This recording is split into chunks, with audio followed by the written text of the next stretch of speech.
Assalamu alaikum wa rahmatullahi wa barakatuh. Welcome back to my channel. This is Dr. Sana. To manage a teenager as a parent, how to manage a teenager.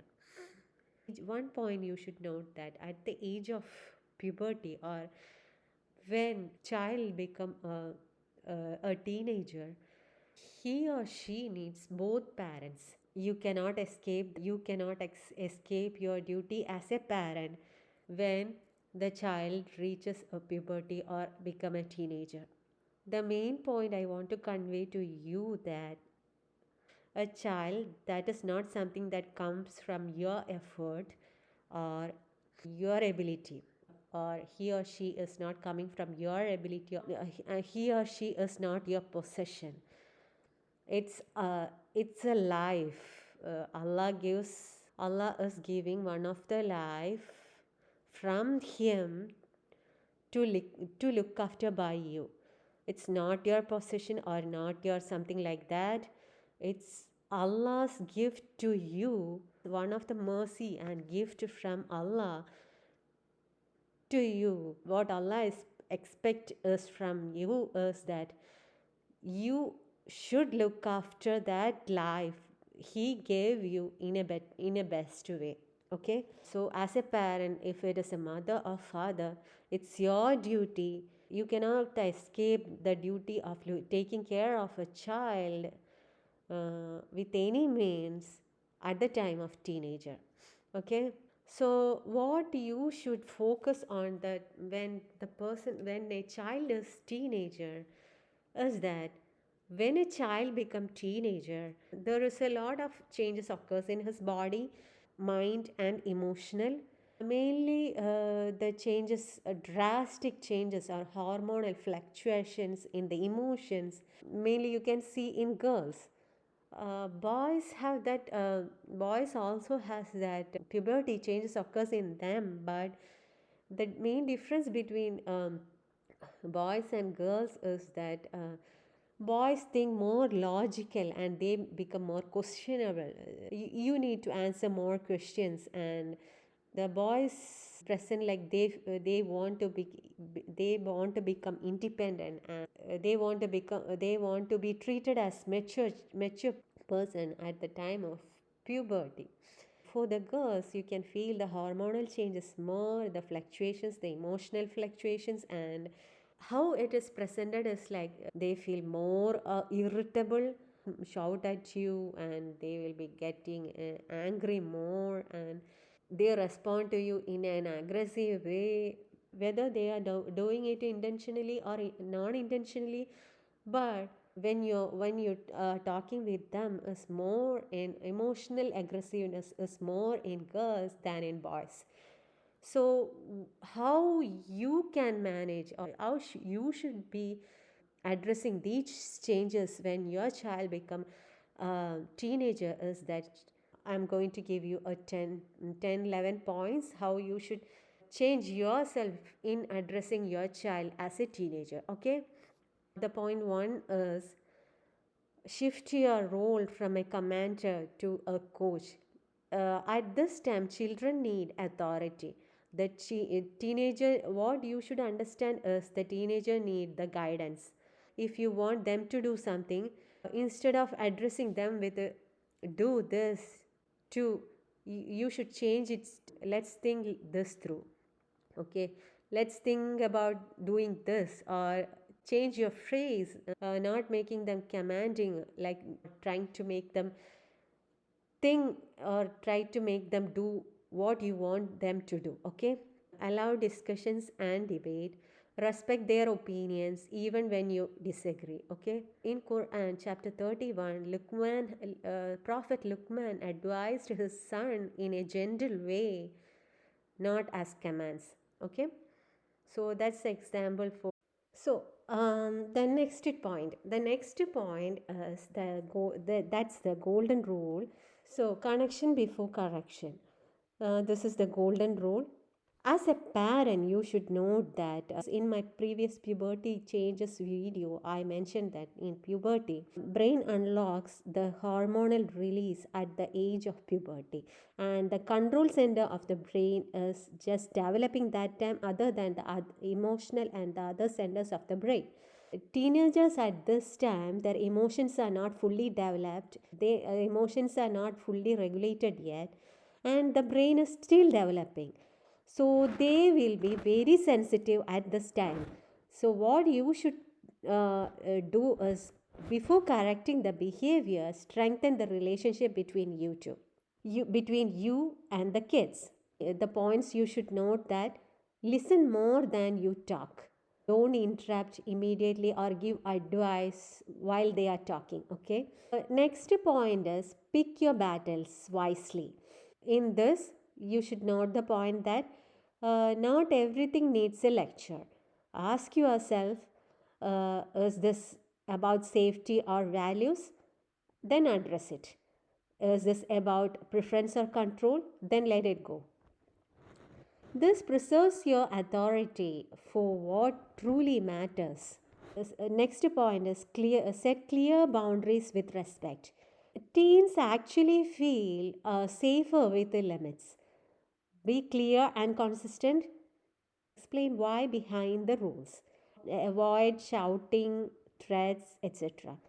For example, if you want them to do something, instead of telling them like, because I said so, rephrase it as, I am responsible for your safety, so this rule stays. Next point is, manage anger, yours and theirs. When the emotions run high, pause the conversation, model calm behavior, revisit the issue later. You are teaching them emotional regulation by how you act. Next point is, give responsibility to build confidence. Let them make age appropriate decisions, face natural consequences, allow them to solve some of their problems by themselves. This builds independence and self respect. Next point is, keep communication open. Create small regular moments like car rides, cooking together, walks, bedtime check ins. Teens usually open up when it feels casual, not interrogative. Reassure unconditional love. Even when you are upset, remind them, I love you always. We can disagree, still we are close, okay? I'm on your side. This is huge for their emotional security. Next point is, take care of yourself. A calm parent is equal to a safer teen. Get rest, seek support, don't blame yourself for the every struggle. Teen years are a phase, not a failure. So, next point, discipline without humiliation. Humiliation, sarcasm, or talking about them in a crowd, even if it's with your family people, is not acceptable. It's not a good thing. Correct their behavior, not their character. So you can say this behavior is not acceptable, but you should not say you are disrespectful. The Prophet ﷺ corrected gently and privately. Next point is, strengthen Iman through meaning, not force. For teens, discuss Allah as merciful, not only punisher. Connect Islam to real life, model faith. Forced religion leads to distance. Make sure you keep this point in mind. So, next point, which is the last point I am going to tell you, is when you should seek an extra support. Consider if the kid's anger is intense or destructive, or the kid is destroying something at home when he is so angry, when he or she is so angry, or The child is hurting someone, if he is angry, then you should ask for, or you should seek an extra support or professional support at the stage. The another situation is teenage time is the time when the emotions are running wild, and when the child's emotional withdrawal is extreme, you should seek an extra support. The other situation is when the emotions or the emotional fluctuations disturbs the sleep of the child or daily activities of the school, then you should seek extra support. Okay. um, One point that you should remember, or you should keep in mind, that many of the people in our community thinks that seeking an extra support or professional help is a shameful thing. You should note that seeking a professional when needed, the situations like this is a wisdom, not a failure. So don't think like that. It's not a failure, it's a wisdom. And now let's talk about a special condition. S- Uh, during one of my classes about the puberty, some mothers or some mothers of the teenage kids complains that the points which we previously mentioned are the points which I previously mentioned was are which, the points which I previously mentioned are the general points how you should deal with a teenage kid. Parents trying to do or trying to regulate themselves according to these points. Some mothers complains about it's not working, or let me rephrase it as, whenever they try to connect with their child, or whenever they try to mingle, or they want to make friendship with their child, this happens mainly in female kids, because the female kids have more emotional fluctuations due to hormonal jump during the puberty time. When these mothers trying to connect with their kids, their girls, some girls are shutting them off, shutting their mothers off, and when they try to chase after them, they are getting the kids are getting angry and completely pulls away from the parents. We are talking about this condition in detail now. Okay. First, you should understand that every kid is different. Like the fingerprints of a person, every kid has some uniqueness. Allah created everyone with some uniqueness.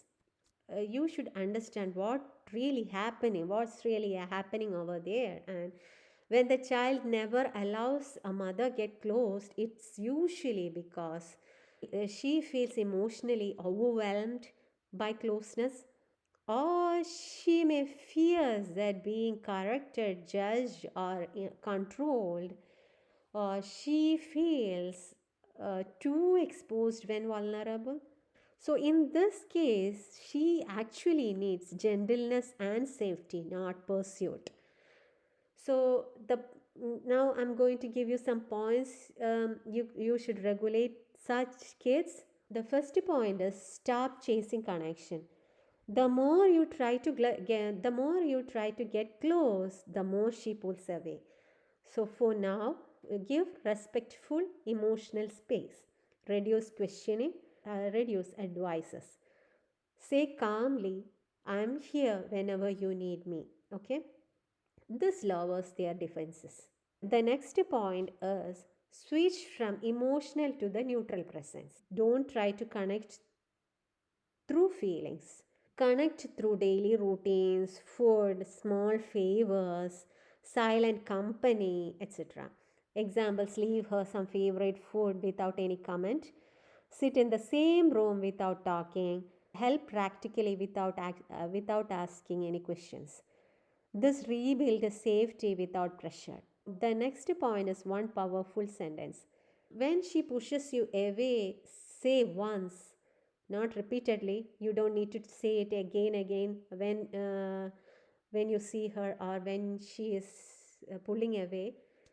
I love you. I won't force closeness. I'm always here for you. Okay? Then stop talking.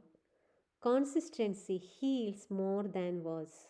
The next point is do not use religion to demand closeness. This is the main mistake most of the women do. It is very important. Avoid saying Islam says obey your mother, paradise is under your mother's feet, etc. Right now, this feels emotionally threatening and she pushes further away from you. Okay, so Islam teaches Rahma before rights. Next point is heal the past silently. If there were any past conflicts or criticism or emotional reactions from either of your side, make private tawbah. Ask Allah to heal what you cannot reach. Okay. The main point is do not force apologies from her. Keep in mind, indeed, Allah mends the heart. Okay. The next point is re enter her world slowly. When she allows small openings, don't correct, don't analyze, don't teach. Just listen, acknowledge, and thank her for sharing. One safe conversation can undo months of distance. The next point is make dua that bypasses her defenses. Dua is so powerful, so always make dua for them, your kids, and Allah can enter where mothers cannot. Next point is what not to do. Please listen carefully what you should not do in front of them. Don't cry, please don't cry in front of her to guilt her. Please don't complain about her to relators. Don't threaten consequences for distance. Don't label her as cold or ungrateful. These close the heart. All these things close the heart permanently. The next point, a hard but hopeful truth. Some daughters must separate emotionally before they can return healthily. So, this is not the end, this is just a transition. In Quran, you all know the story of a powerful woman. Yes, that's Maryam alayhi salam. She once withdrew herself completely and Allah honored her. So remember all this. This is not the end, it's just a transition. For the mothers, your pain is seen by Allah, even if unseen by your child. Be the calm door that is always open. Let's stop this topic here and we'll come back with another topic in the next video. Thanks for watching. Assalamu alaikum wa rahmatullahi wa barakatuh.